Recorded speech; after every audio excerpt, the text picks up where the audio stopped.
खबरों के निष्पक्ष विश्लेषण के लिए सब्सक्राइब करें Jantantra TV and press the bell icon. Never miss any update. नमस्कार, आप देख रहे हैं जनतंत्र टीवी। मैं हूं आपके साथ दीपाली। नोवेल कोरोना वायरस अब तक उत्तर प्रदेश के 49 जिलों को प्रभावित कर चुका है। हालांकि पीलीभीत और हाथरस के बाद महाराजगंज ने अनुशासन का परिचय देते हुए जानलेवा वायरस के नेटवर्क को तोड़ने में सफलता हासिल की है। राज्य में शुक्रवार तक 44 नए मामलों के साथ कोविड-19 की चपेट में आने वालों की तादाद 849 हो गई है, जबकि इनमें से 82 मरीज स्वस्थ होकर अपने घरों को लौट चुके हैं। वहीं 14 की मौत हो चुकी है। प्रमुख सचिव स्वास्थ्य अमित मोहन प्रसाद के मुताबिक राज्य के कोविड-19 की टेस्टिंग में तेजी आई है और प्रदेश में अब प्रतिदिन 2000 से अधिक सैंपल टेस्ट किए जा रहे हैं। कुल अगर कल की बात करें तो यहां पर 2962 सैंपल टेस्ट किए गए हैं, जबकि 3200 से अधिक सैंपल टेस्टिंग के लिए भेजे गए हैं। लखनऊ, गोंडा, बरेली, हरदोई, शाहजहांपुर, पीलीभीत और आगरा में 58 पूल बनाकर 290 सैंपल्स की पूल टेस्टिंग की गई है।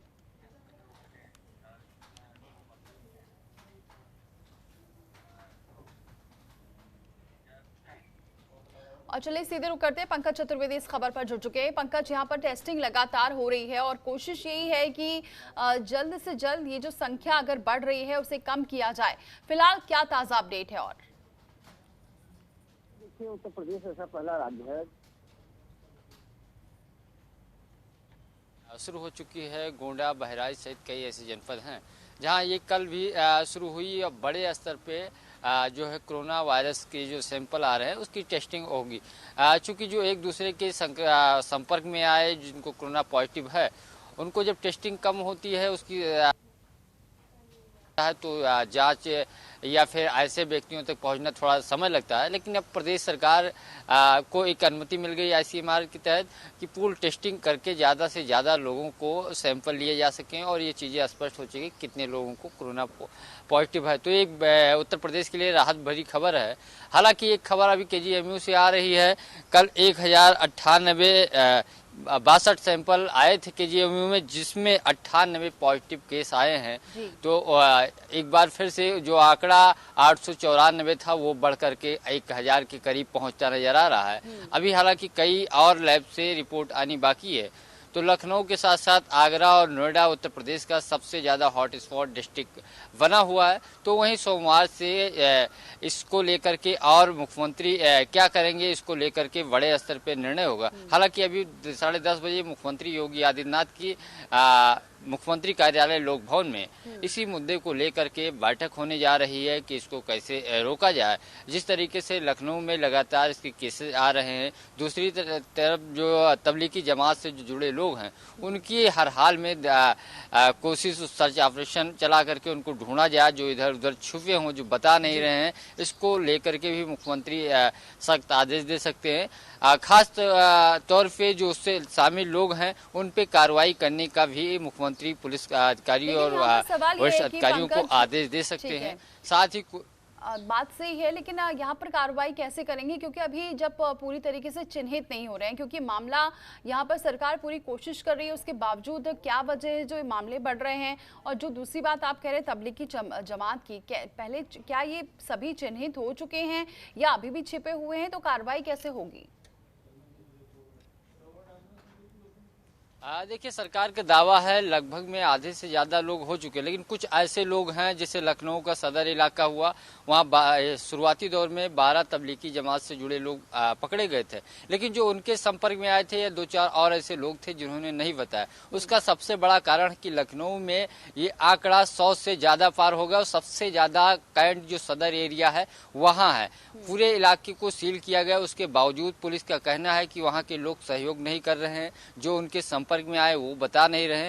हालांकि स्वास्थ्य विभाग, प्रशासन और पुलिस मिलकर के सभी के सैंपल ले रही है और वही कारण है कि एक के बाद एक उत्तर प्रदेश लखनऊ में जो पॉजिटिव केस लगातार आ रहे हैं वो सदर एरिया से आ रहे हैं। तो अभी सभी लोगों को चिन्हित कर पाना सरकार के लिए थोड़ा मुश्किल। कई ऐसे लोग हैं जिनकी लोकेशन नहीं मिल रही है, फोन बन जा रहा है या संपर्क नहीं हो पा रहा है या डर की वजह से जिस लोकेशन से लोकेशन चेंज कर दिया गया। तो ऐसे में आसपास लोगों से LI लोकल इंटेलिजेंस टीम के माध्यम से उनकी खुफिया जानकारी जुटाई जा रही। कई जिलों से ऐसी खबरें आ रही हैं गोंडा बलरामपुर की उस दौरान जब तबलीगी जमात का जो मरकज का कार्यक्रम दिल्ली में था तो आसपास की जो जिले में मोबाइल आई है उस लोकेशन पे दिल्ली में कौन कौन से ऐसे लोग उपलब्ध थे जिनको पुलिस कोशिश कर रही पकड़ने की।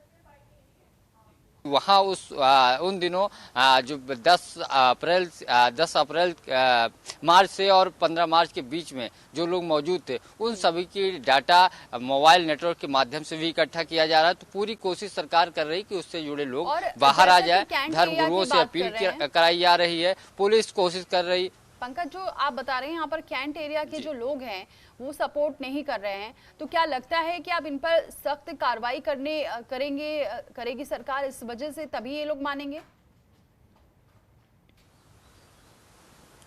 देखिए, सरकार ऐसे कई लोगों पे लखनऊ में भी मुकदमा दर्ज किया है जो तबलीगी जमात से जुड़े हुए थे, चाहे वो सदर के 12 लोग के शुरुआती दौर के हों या फिर चौक के हों या फिर अन्य जगह के। लखनऊ में ऐसे कई जगह जो चिन्हित किए गए थे 12 से ज़्यादा, अब वो संख्या बढ़ करके 15 से भी ज़्यादा हो गई है। तो जिन लोगों ने छुपाई जो शामिल हुए थे उनके ऊपर सरकार कार्रवाई कर रही है, सीधे रूप से जो तबलीगी जमात से जुड़े हुए थे। लेकिन जो उनके संपर्क में आए और फिर उनके संपर्क में आए एक के बाद एक, उन लोगों को सरकार चेतावनी दे रही कि अगर आप संपर्क में आए हो तो आप टेस्ट कराइए। लेकिन जो सीधे जुड़े हुए थे सरकार उन पर मुकदमा दर्ज कर रही है, कार्रवाई भी कर रही है।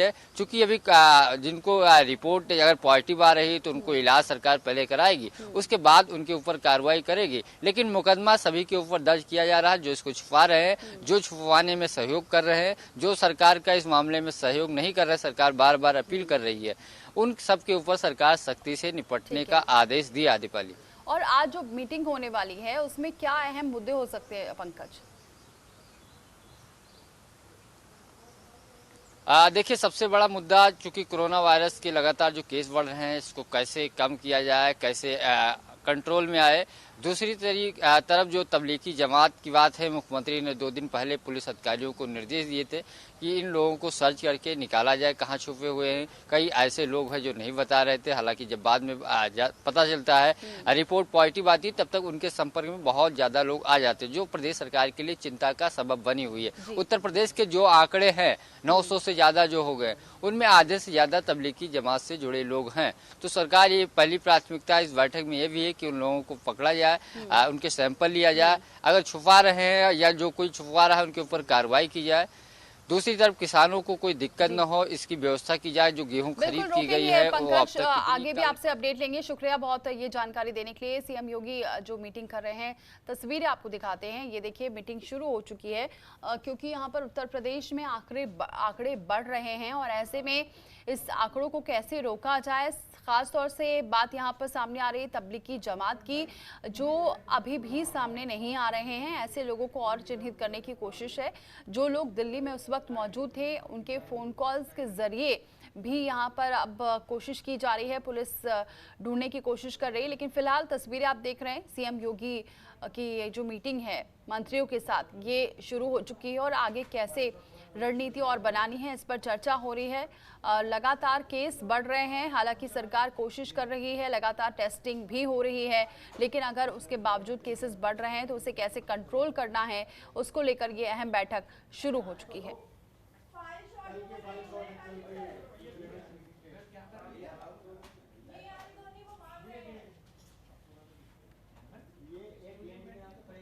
तो यहाँ पर आपको बताएं, लगातार केस बढ़ रहे हैं उत्तर प्रदेश में और बात यह है कि इसमें बताया जा रहा है कि टेस्टिंग तो लगातार हो रही है, लेकिन उसके बावजूद जो तबलीगी जमात के लोग हैं वो अभी भी सामने नहीं आ रहे हैं। लेकिन बार बार इस बात का जिक्र किया जा रहा है कि जो लोग हैं वो सामने आए, अपना टेस्ट कराएं तो और अच्छे से इलाज हो सकता है। लेकिन फिर भी अगर ये मामले बढ़ रहे हैं तो ऐसे में कोशिश ये है कि अब इन लोगों को और जल्दी चिन्हित किया जाए जिससे कि ये मामले कम हो। लेकिन लगातार मामले बढ़ रहे हैं उत्तर प्रदेश में, इसलिए ये चिंता का सबब बने हुए हैं सरकार के लिए और ऐसे में ये जो बैठक है वो शुरू हो चुकी है।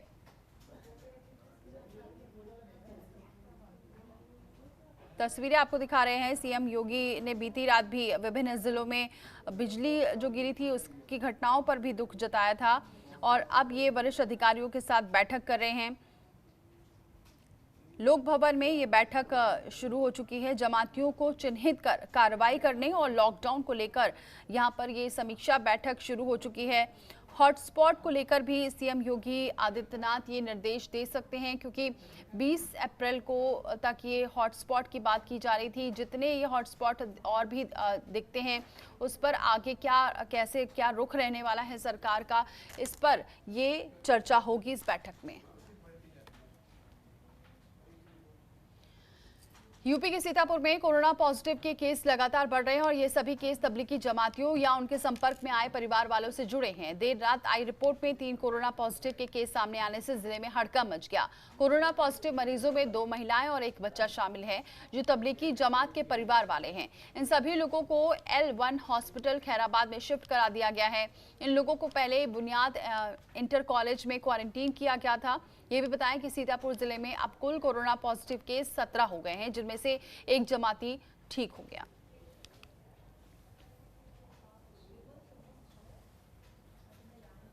ये एक तबलीगी जमात के संपर्की थे खैराबाद के, जिनका पॉजिटिव निकला था। फिर उनके परिवार के सभी लोगों को क्वारंटीन किया गया और सैंपलिंग की गई। तो परिवार के ही 3 लोग, 2 महिलाएं और 1 बच्चा पॉजिटिव निकले हैं। तो ये खैराबाद जो हमारा हॉटस्पॉट एरिया है, उसी से ये केसेस निकले। जिले में कितने कोरोना पॉजिटिव के केस हो गए? इनको लेकर हमारे कुल केसेस 17 हो गए पॉजिटिव, जिनमें से 1 मरीज का इलाज के उपरांत नेगेटिव हो गया है, जो लखनऊ में एडमिट थे।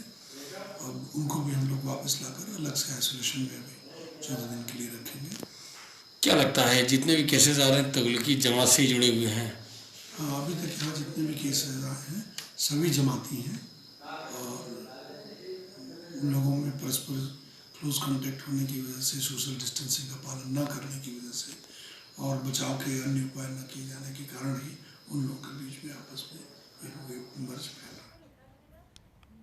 फिरोजाबाद में कोरोना वायरस का कहर थम नहीं रहा है। बीते शुक्रवार को स्वास्थ्य विभाग की मिली रिपोर्ट के अनुसार 11 और लोग कोरोना संक्रमित पाए गए हैं। इनमें सरकारी विभाग का 1 कर्मचारी और 1 अखबार का पत्रकार भी शामिल है। अब जिले में संक्रमितों की संख्या बढ़कर 37 हो गई है। ये भी बताएं कि राही नगर निवासी नेपाल से लौटा युवक पिछले दिनों कोरोना संक्रमित मिला था और इस युवक के परिजनों को क्वारंटीन किया गया था। इन सभी के सैंपल्स 13 अप्रैल को जांच के लिए भेजे गए थे। युवक के संपर्क में आने से परिवार के 8 सदस्य कोरोना पॉजिटिव मिले हैं। वहीं लगातार बढ़ रहे मरीजों की संख्या और साथ ही यहां पर मरीजों के मद्देनजर हॉटस्पॉट वाले इलाकों में स्वास्थ्य विभाग ने सर्विलांस भी शुरू कर दिया है। मेरठ से खबर है, जहां पर डॉक्टर से जमकर मारपीट की गई। डॉक्टर का आरोप है कि कोरोना वार्ड में काम करता है, इसलिए मोहल्ला के लोगों ने संक्रमण का खतरा जताकर उसके साथ मारपीट की है। हालांकि पीड़ित के इस आरोप को खारिज करते हुए पुलिस इसे आपसी विवाद बता रही है और आरोपियों के खिलाफ कार्रवाई का दावा भी कर रही है। दरअसल डॉक्टर प्रशांत भटनागर लाला लाजपत राय मेडिकल कॉलेज में असिस्टेंट प्रोफेसर के पद पर तैनात हैं। डॉक्टर प्रशांत के मुताबिक वो पिछले 7 सालों से क्षेत्र में किराए के मकान पर रह रहे थे। उनके मुताबिक जिले में कोरोना वायरस की दस्तक के बाद से उनकी ड्यूटी मेडिकल के कोरोना वार्ड में लगाई गई थी। डॉक्टर प्रशांत का आरोप है कि इसी के बाद से क्षेत्र के कुछ लोग उन पर मकान खाली करने का दबाव बना रहे थे। बीते शुक्रवार की शाम भी डॉक्टर प्रशांत अपने घर में बैठे लखनऊ में चल रही अधिकारियों की वीडियो कॉन्फ्रेंसिंग के जरिए इस पर हिस्सा ले रहे थे। इसी दौरान पड़ोसियों ने उनके घर पर हमला बोल दिया और इस दौरान आरोपियों ने डॉक्टर प्रशांत और उनके पिता के साथ जमकर मारपीट की। मारपीट के चलते डॉक्टर प्रशांत के हाथ में फ्रैक्चर हो गया। उधर घटना के बाद दहशत में आए डॉक्टर प्रशांत अपने परिवार सहित नौचंदी थाने पहुंचे और आरोपियों के खिलाफ तहरीर दी।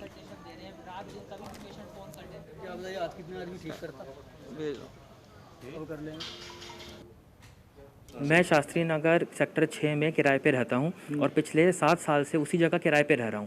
किसी के साथ ऐसे कोई हमें दिक्कत नहीं थी और जब से ये कोरोना वायरस है तब से हम अपनी सेवाएं लगातार दे रहे हैं। लॉकडाउन के बाद से ही पता नहीं कॉलोनी वालों के में ये भ्रम उत्पन्न हो गया कि ऐसे कोरोना वॉरियर्स बार बार जैसे कभी भी आ रहे हैं जा रहे हैं, तो उस कारण से शायद कोरोना ना फैल जाए। तो वो हम पे लगातार किसी न किसी कारण से दबाव डाल रहे थे कि मैं कहीं और किराए पे खाली करके चला जाऊँ, मैं अपने परिवार के साथ रहता हूँ।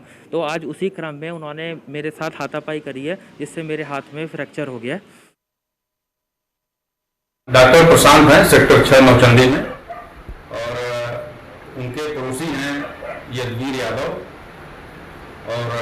जुगल साहनी और एक सज्जन और हैं।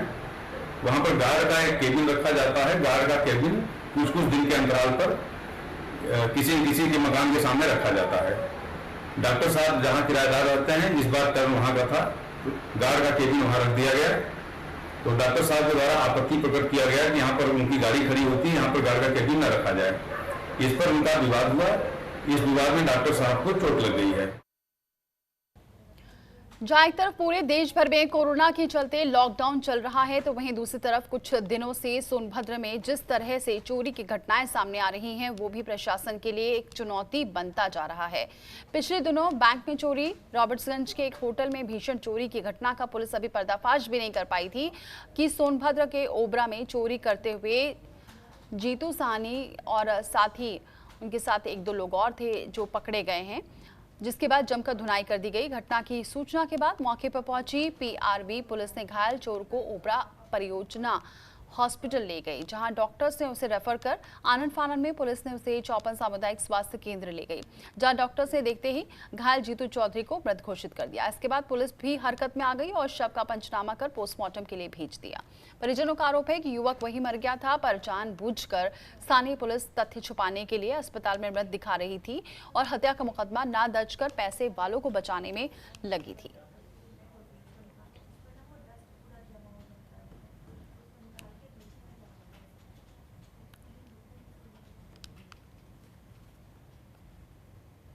वही कोरोना वायरस से पूरे विश्व में अपने पांव पसार लिए हैं और इस कोरोना वायरस से कहीं ना कहीं शादी समारोह पर ग्रहण लग गया है। दरअसल लॉकडाउन के चलते लोग अपने घरों में कैद हैं और शादी विवाह पर समझो विराम सा लग गया है। इस लॉकडाउन में भी शादी का एक अनोखा नजारा देखने को मिला।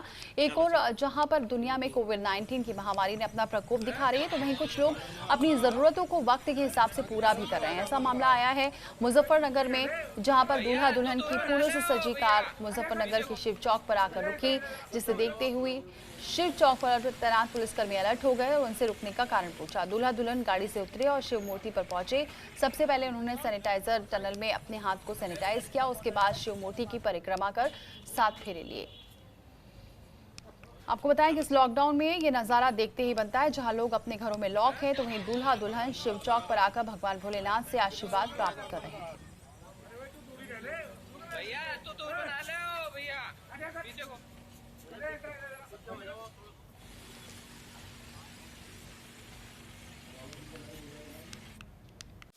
खबरों के निष्पक्ष विश्लेषण के लिए सब्सक्राइब करें Jantantra TV and press the bell icon. Never miss any update.